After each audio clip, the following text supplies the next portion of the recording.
रहमतुल्लाह। हजूर मेरे पास भी एक सवाल था, लेकिन आपकी दूसरा सवाल आ गया। ये आपने जो भी बयान किया ना कि इस्लाम जो फैला था साउथ इंडिया में और सिंध में, ये साहबा के दौर में हो चला गया था।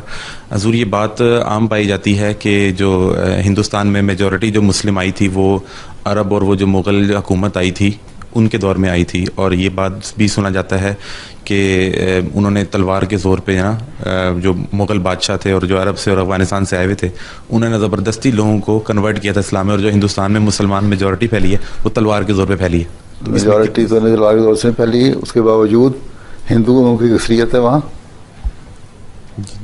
अगर फैली तलवार के ज़ोर से तो सारे हिंदुस्तान पे मुसलमानों का कब्जा था एक वक्त में। जी जी था। ठीक है ना। उसके बावजूद हिंदू अक्सरियत में रहे हैं। नहीं, वो ये कहते हैं कि जितना भी अब मुसलमान हुए ज़्यादातर उनमें मेजॉरिटी दिल से कन्वर्ट नहीं हुए, वो तलवार के ज़ोर सवाल है कि दिल से कन्वर्ट नहीं हुए तो जब मुसलमानों की हुकूमतें उनको पे जवाल भी आता रहा ना वहाँ, जी तो वो छोड़ के चले क्यों ना गए, वो दूसरे इलाकों में माइग्रेट क्यों ना हो गए। फिर है कि साउथ इंडिया में बहुत बड़ी तादाद ईसाइयों की थी।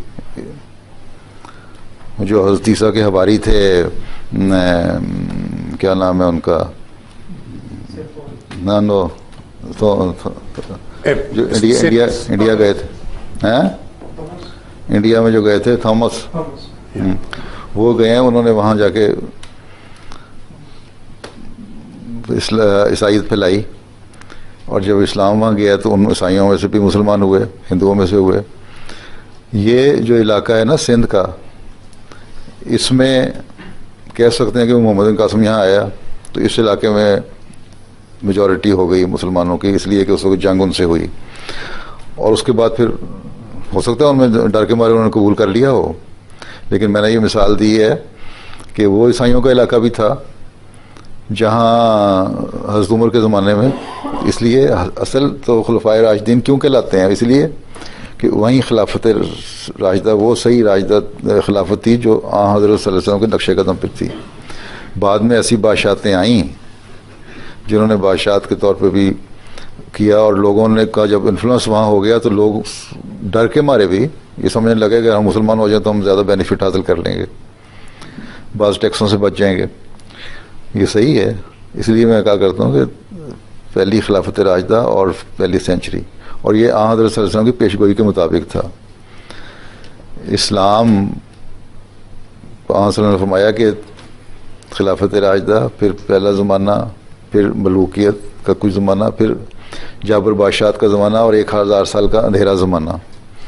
अब वो जो 1000 साल का ज़माना था उसमें बादशाहत थी, उनको इससे गरज नहीं थी कि इस्लाम फैलता और किस तरह मुसलमान होते हैं।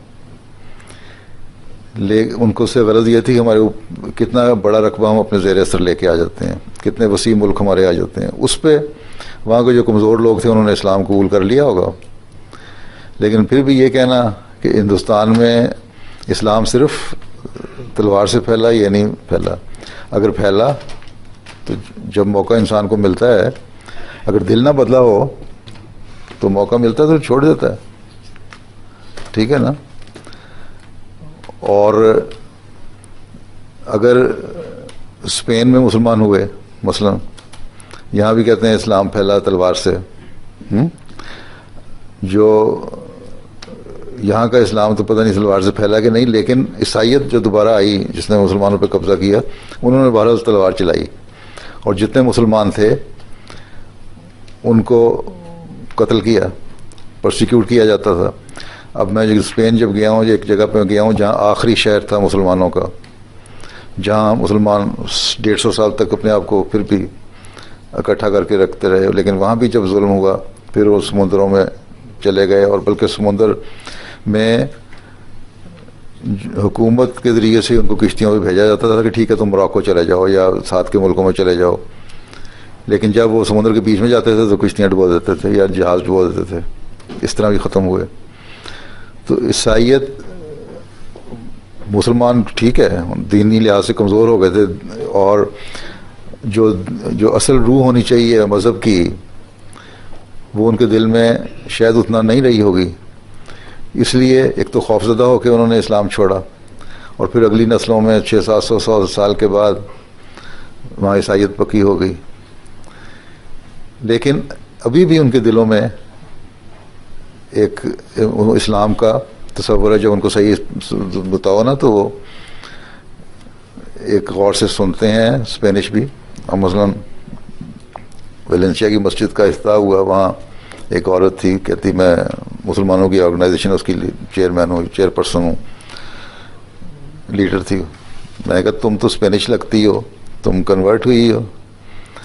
तो मुझे कहने की नहीं, मैं कन्वर्ट नहीं हूँ, कन्वर्टी नहीं हूँ, मैं रिवर्स ही हूँ। हाँ, मैं कहा वो किस है? क्योंकि हम तो मुसलमान थे पहले, मैं दोबारा वापस आई हूँ इस्लाम में। और इसी तरह हम में से बहुत सारे लोग आए हैं। तो जिनके दिलों में था इस्लाम या इस्लाम की अहमियत थी, वो उस दिलों को याद रखते हैं जो ईसाइयों ने उन पर किया। अभी भी स्पेन में ऐसे लोग हैं, और अभी भी ऐसे पहाड़ों में ऐसे कबीले हैं जो छुपे हुए हैं। वो ज़ाहिरन अपने आप को ईसाई कहते हैं, अंदर जाके पीछे छुप के और वैलीज़ में बैठे हैं, प्रैक्टिस करते हैं इस्लाम की। तो अगर सिर्फ तलवार से ही फैला हो तो अभी तक उनमें कायम नहीं रह सकता। इतना रेजिस्ट कोई नहीं करता। ठीक है, कुछ होंगे ऐसे, 100% नहीं कह सकता, लेकिन ये भी आसलों की पेशगोई के मुताबिक ही है ना कि 1000 साल का अंधेरा ज़माना। और उसमें भी जब मुजद्दिदीन पैदा होते रहे तो मुजद्दिदों ने तो तलवार नहीं चलाई, या जो मुसलमान स्कॉलर और लीडर पैदा होते रहे जो मजहबी स्कॉलर थे, उन्होंने तबलीग की है ना। उनके ज़रिए से ही उनके इलाकों में देख लो, वहीं है ज़्यादा इस्लाम की पाबंदी। ठीक है, दिल्ली में बहुत सारे बुजुर्ग आए इसलिए दिल्ली में इस्लाम है। कलकत्ता में नहीं आए, वहाँ नहीं है। ठीक।